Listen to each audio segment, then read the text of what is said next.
Good afternoon, Vishnu, Hi, good afternoon, Salman. and welcome to CWS As It Is. I hope all is well. Yes, thank you, and I must also extend my condolences to you on the loss of your colleague, your Thank friend. you.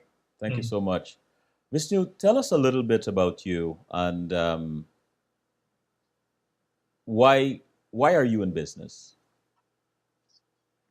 All right, a little bit about me. I I love business. I grew up in business. One side of my family, my dad's side, has been in business over 100 years. Uh, Various generations, various businesses, and then the other side of my business, other side of my family, has always been in education. Hmm. So I very early on learned to marry those two and to be able to achieve my goals. And I did that pretty early and then realized that this is really something that a lot more people can use. And the more I learn, the more I am able to share. Hmm. So it's a never ending cycle.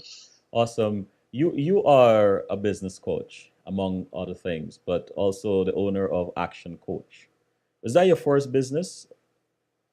Now that's probably business number 10 or so. My first business out of uh, UG was actually a distribution company. Hmm. And because of my engineering skills, I was able to compete with many of the larger distribution companies because of my fleet management skills. And it allowed me to walk away from my business at a very early age. I started at 19 and was able to walk away at 27.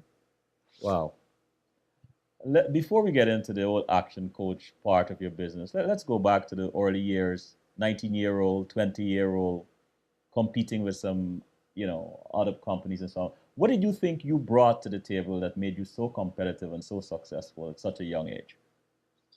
I think the main thing would have been the engineering skill. In engineering, you learn not to waste any resources.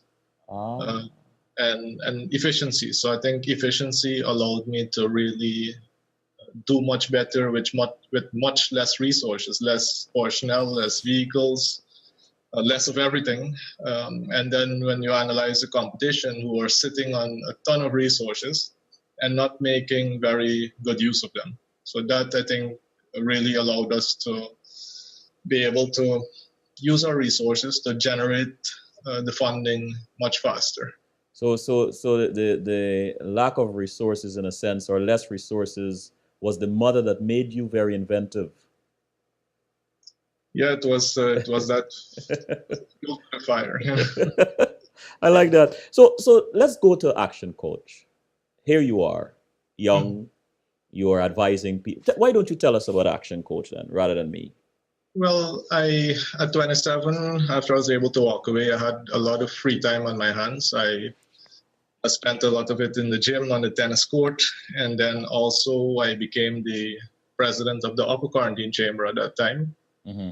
Noticed that one of the weaknesses in the private sector, and this is now my 13th year, I joined the Chamber of Commerce when I was 22.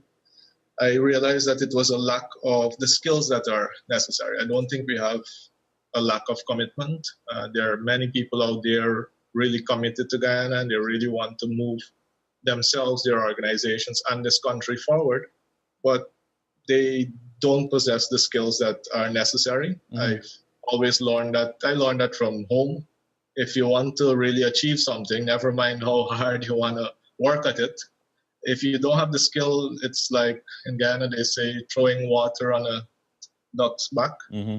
And I continue to see that even in the private sector, we were able to write a project to USAID, which was approved, and they brought trainers from all over the world to train a group of us in the upper quarantine in some very pertinent issues that would help us move the private sector forward. I then, I really fell in love with training and being able to pass on that training. In 2010, I came across Action Coach. I was then still living in Borvis.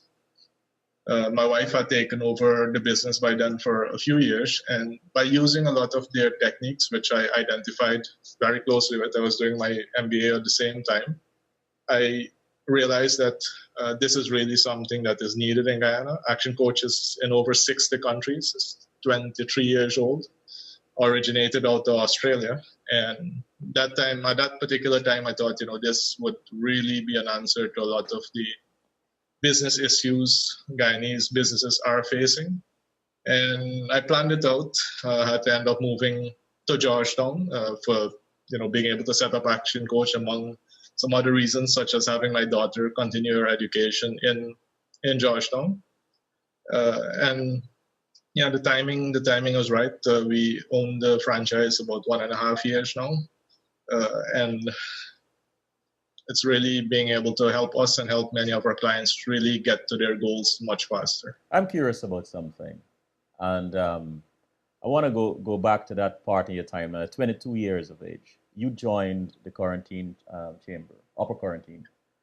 What would make a 22 or inspire a 22-year-old to be part of a chamber? What were you thinking at that time?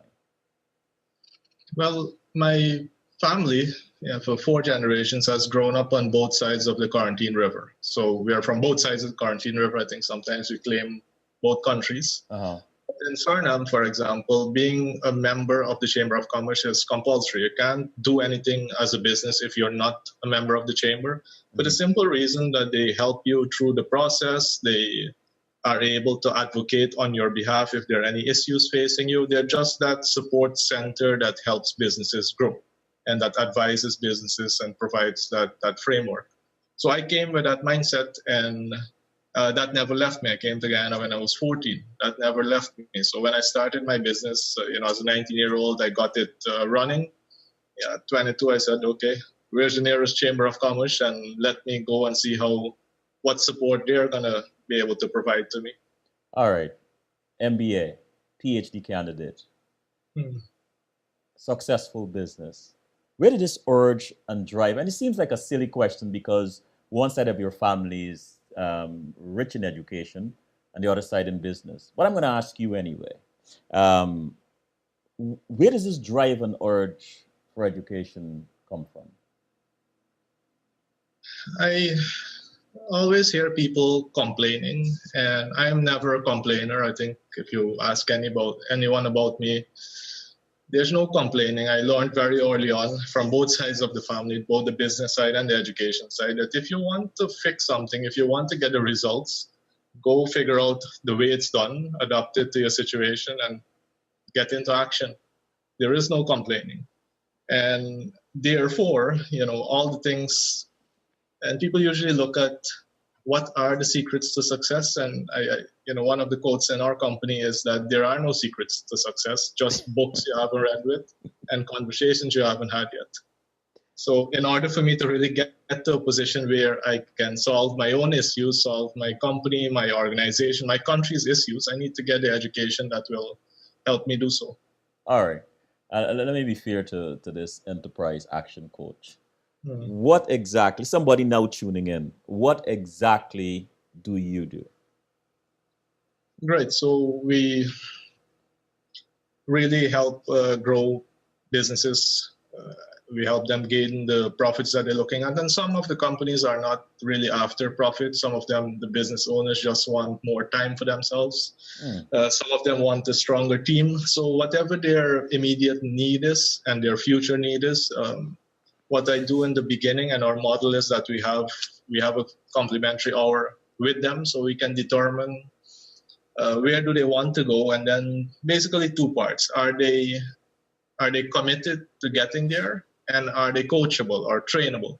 If they have those 2 ingredients, they would generally make a good client. We would make them a proposal, and then we get to work with them. And it's the first 3 months is all about education in the basics of business, which if you don't have those basics, it doesn't even make sense being in business. And then we go on to the bigger things. But what we've noticed is that within the first 3 months, whatever goals sort of been set in that first 1 hour are usually wrapped up.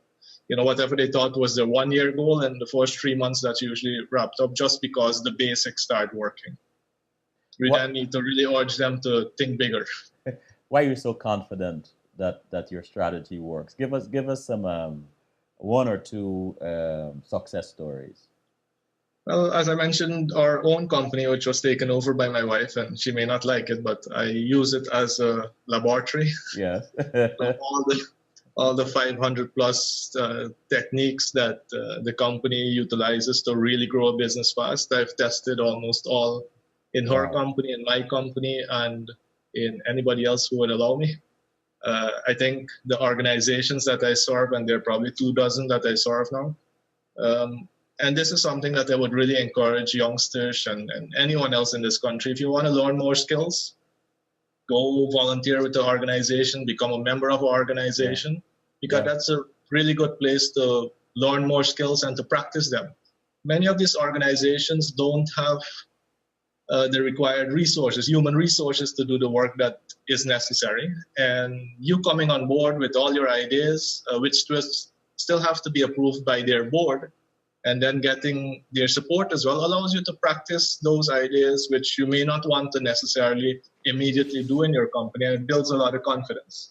And you Brilliant. have you have 10 board members, you have 20 board members looking at your every move, so it really helps also building your accountability. Unlike a lot of people, what they do in their own companies, the bright ideas they wake up in the morning with, they try during the day, and there is nobody to back them up, to look at them, hold them accountable, and make sure that they fulfill their responsibilities. I think that's a great way of building skills, and I continue to do that up to today. How does one find you, Vishnu? I'm everywhere. You know, Mr. Ubiquitous. So yeah, how do they tap into your company? How do they locate you? I'm at 122 Parade Street. Mhm. But however, I would urge any business, any entrepreneur to become a member of their local chamber. If they're based in Georgetown, the Georgetown Chamber of Commerce is a good resource. At the Chamber of Commerce, we've just become the executing agency for the CDB.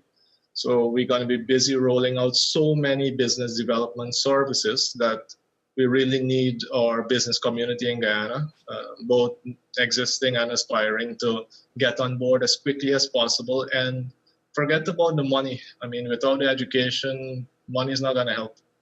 I, Incidentally, you've just become the new president of the Georgetown Chambers. Congratulations, Vishnu. I thank you, thank you. Congratulations. When you, I suppose that you've been there for some time before you became president. But when you took over that portfolio, um, do you have new ideas that you would like to implement, or you want to continue the same ideas and strategies? Well, I was fortunate that when I moved to town some 3 years ago, that I ended up in a team at the chamber that is very progressive. I think we have a very large membership that's continuing to grow. It's getting to near 200. But what I've noticed is that there is a common goal for private sector development, and we've worked as a team. All the executive management committees to date have really worked as a team. Mm-hmm. So 80-90% of what has been happening over the past 3 years, past 5 years, is what we will take forward. A lot of it took quite a while to get where it is today. And I must give credit to the immediate past president, Mr. Lance Hines, who continues to serve on the new executive management committee. It's rare that you find willing mentors in Guyana. I think Yes. that's probably the biggest weakness we have in our business community, where so much is shrouded in secrecy. And I'm really thankful that I came in at a point in time when at the Georgetown Chamber I was actually under the wings of a very willing mentor, because I I continue to study. I'm at a place in education where not many people are, but that doesn't mean that I can't be educated by any portion in Guyana. A sweeper on the road can teach me to sweep better. A driver can teach me to drive better. A chamber president can teach me how to be more diplomatic. Mm-hmm. He can teach me all the lessons that he would have learned over his decade plus of service. So if I understand that, and if I go with an open and willing mind, there's no limit to what you can educate yourself with. This humility and obvious modesty aside, what are two or possibly one strategy or idea you are eager to implement? I think the growth of our membership so that we can become equal partner in the entire discourse in our country. I think the biggest weakness is that we sit as a voluntary organization across the table from the government, from donor agencies, from all these large organizations which have fully funded representatives working nonstop on supporting their positions, where we in the private sector, it is volunteers who pay to be members of this organization having to take time off from their regular duties to go represent the private sector. So I really want to be able to change that, and that requires really having the number of members who can support this work. Whenever we make progress, it doesn't just benefit the less than 1% of the business community that are our members, it benefits 100% of the business community. So in my immediate goal is starting to get 2, 3, 4% of the business community to get on board and support the work of private sector development, so that we can employ lawyers, we can employ market analysts, we can employ economists to really get to analyze what's happening in Guyana and develop proposals which we can then sit as equal partners at the table and have these proposals really put into action. And that is something where we haven't gotten as yet. And I'm hoping that during my term, we'll take it a step closer to becoming a reality. Knowing you're a man of strategy, Vishnu, how hopeful are you? That this will happen? Yes. I'm 100% confident. I've Awesome. I've understood the value of teams. When I was much younger, I could always rely on myself, and I was always able to achieve what I needed to achieve. But I think probably around 23, 24, as my own team started growing, I realized that each one of us has multiple gifts. And I found mine very early, and I come from a very supportive family, extended family. So I understood that all of us have gifts, and if I can find those gifts in my team members and help them discover it and nurture it and develop it and use it, they become very powerful. And I'm very happy that I'm part of so many teams that are now being able to do the work that is necessary. And I'm hoping to discover many more leaders as well and give them the tools, the wake-up call, that we can't sit and wait for anybody to do this for us. Unfortunately, if you analyze a lot of the persons who have to do this work for us, if I don't see it happening. So I'm really hoping, and I'm really working on making sure that we generate enough of the middle that is really capable. And it's a simple technique that I've always used for doing that. I don't know if you want to use it now. With this wide collection of experience and I would say amalgamation of assets, as you put it, where do you see Action Coach in 10 years? I see it as being a critical driver in Guyana's economic development. I already see it growing to such an extent that we very soon may need more coaches. We are already looking at possible candidates. We're also rolling out training programs for many of the companies that need their managers and their supervisors, that need their skills upgraded, and we've seen great success with that as well. But I also want Action Coach to serve as a stimulant for all the other organizations that some of them are mandated by law to do what we are currently doing, that we can actually share some of our skills, share some of our resources to get every single organization in this country which is tasked with economic development to actually deliver. So that's what I see happening, and it's already happening. We're already seeing the momentum building. But in 10 years, I want to be able to look back and say, well, Action Coach did something great for Guyana. Awesome. It brings me to my next question. I'll call some words: results, trust, pride, value, knowledge. There are 6 more reasons to choose Vishnu Doerga. How do you pronounce your name, Vishnu? I don't want to mess it up here on live television. How do you pronounce your last name? Doerga. Oh, you see? Oh, simple as it looks. Vishnu Doerga as a business coach. Tell us what comes to mind as you sit there hearing those words. Well, those words actually come from our market research, where when we were just three months into Action Coach's launch, we did a survey. We asked people, why do you continue to do business with us? And these were some of the words that came out. And if they're that important to our existing clients, and that's what they see in myself and in my company, it's important that those looking for such qualities can easily identify them. So yeah, that's where it comes from. I think I want my main one is result orientation. I like knowing what the challenge is so that I can deliver the results. I want to go to the chat room for a bit. One question: do you believe that your organization is heard adequately by the government? I'm also the chair of the National Standards Council, which puts me in close contact with the Minister of Business. I think I've been at this for 13 years, so I think it must be hard, but people have their own ideas as well, and what usually happens is that they want to try their own ideas. I'm hoping that, and that's why, again, a lot of the things that are government related, I rather channel through the Georgetown Chamber. I don't like being a one-man show. Right. The Georgetown Chamber, whatever we propose, must come from our membership. They must believe that this needs to be done.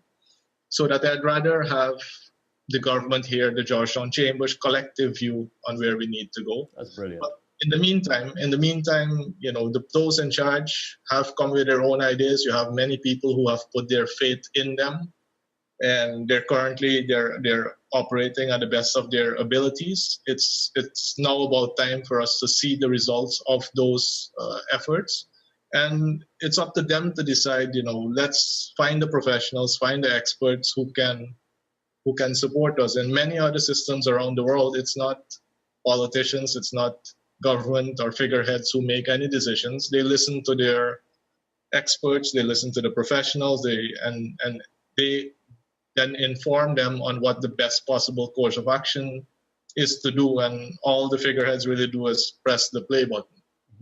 Next question. Do you feel that the government adequately supports the private sector? Is there enough transparency between the private sector and the government? The current framework is not as optimal as it could be.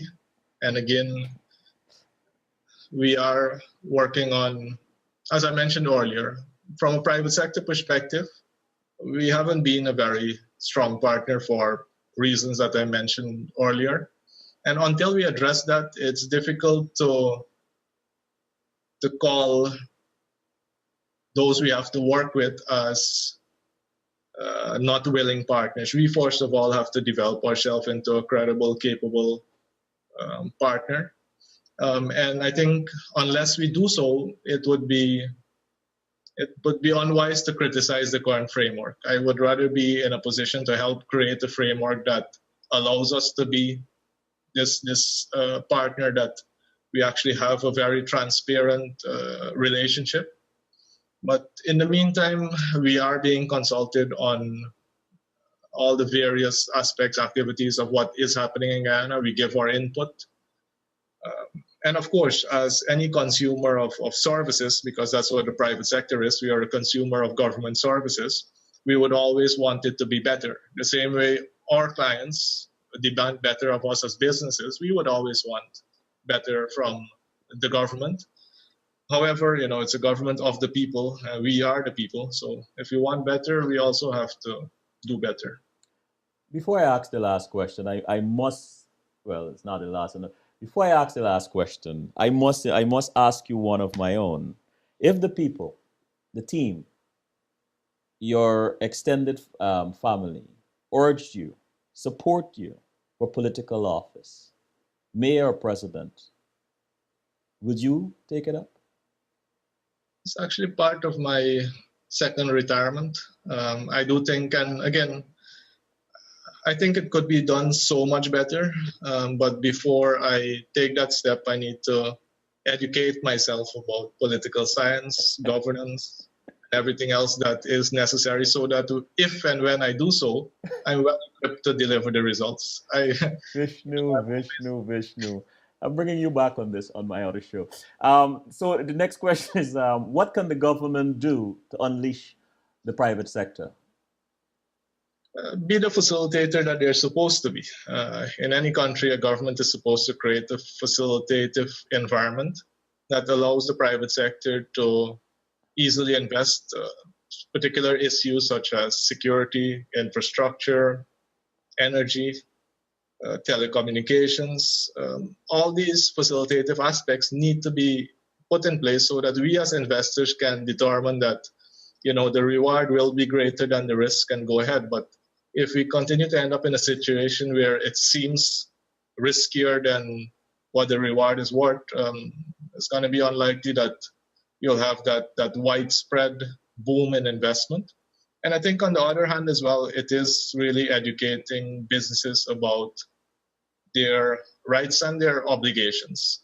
As a business, there are many things that you also have to be aware of. You earn your income based in Guyana. It means that you also have to make sure all your obligations are met. Because if we don't pay our fair share of our obligations, then how will the facilitators of this country be able to execute their mandate?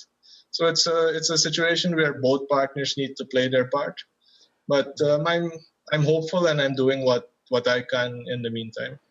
Next president. Next statement in the chat room. He's awesome, and 3 exclamation marks. And then Michelle Foster. Who is his typical client? We've had clients from startups to companies who have 500 plus employees. Our ideal client is somewhere between 20 to 100 employees. It's the nice sweet spot. We are able to grow those really fast. We've noticed some amazing numbers with startups. We've noticed some with very small, where they're just 2 people in the company being able to double their revenues in 2-3 months. But our sweet spot is actually 20 to 100 employees, because then there's sufficient manpower to do a lot of to execute a lot of the strategies that would be put in place. When there are too few people in the business, they're usually always busy with the day-to-day. And we always need to be able to pull out a handful of people who will be busy growing the business. When it gets extremely large, the 100 plus employees, it's like the difference between a speedboat and a Titanic. It's easy to turn around a speedboat. To turn around the Titanic takes a little bit more effort, but it's doable, and we are doing it. But I hope that answers the question. I usually like rating it by employees, because without the team, there's a lot of work to be done anyhow. So, what is your deepest fear for doing business in Guyana?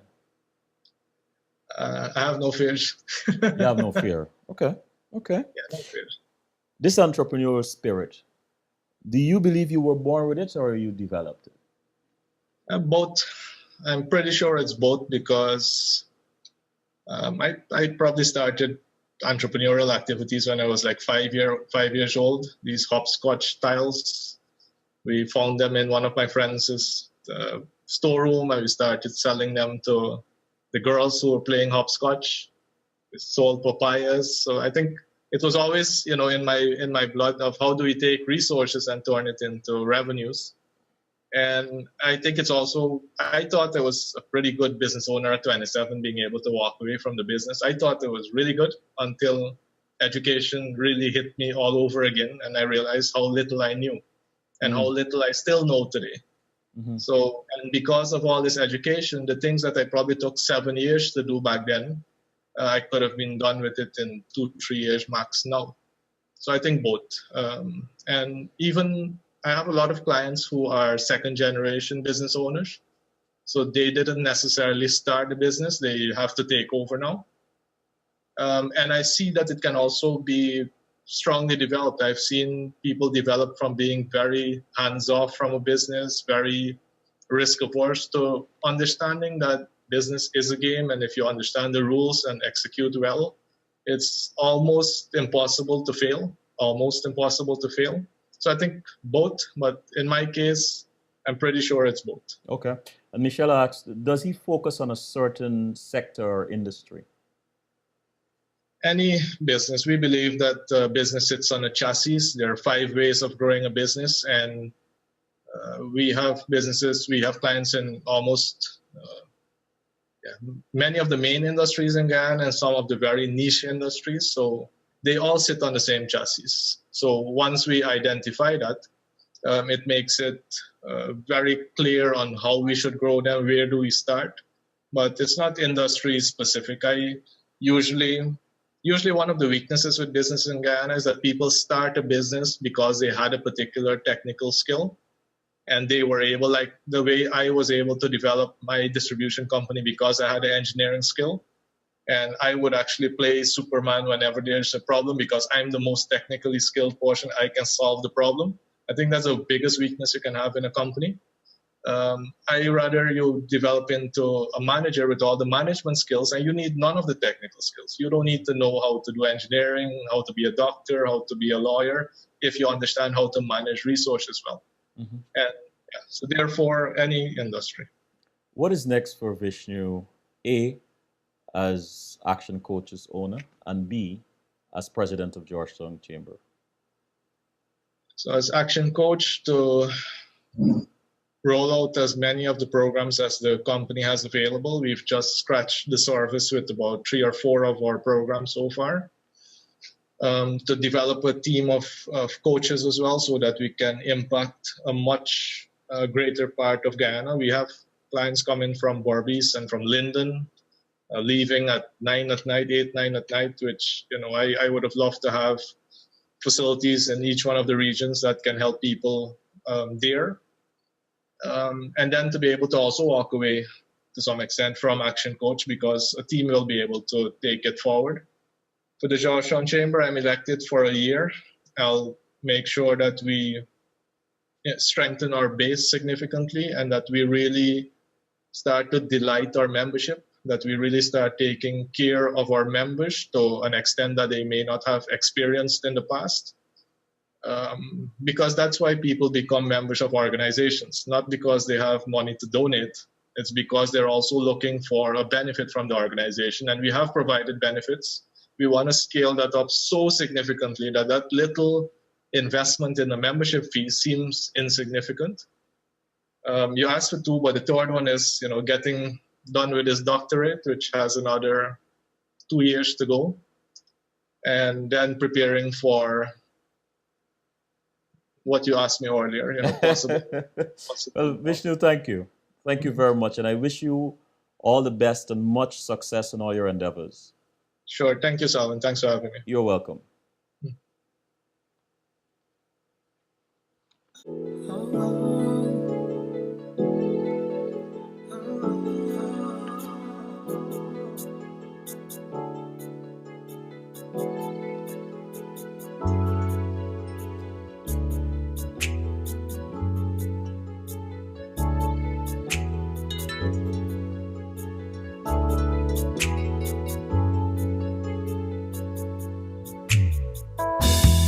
I knew you, but I really don't. There's more to you than quoting scriptures and impressing folks. And it'd be sad to know that you are never here. If we turn on all the music and we clear the smoke, and I refuse to be part of the crowd that can only recognize you by the things you do. They wanna see you move, but I wanna know your ways. So I made up in my mind, in this season I'll be chasing you. I'm after your heart, and you know you're the reason I'm on this road alone. In this season, find me chasing you. I'm after your heart, and you know you're the reason I'm on this road alone. Day and night, night and day, I will never stop till you become my dwelling place. And to be where you are, this is my desire.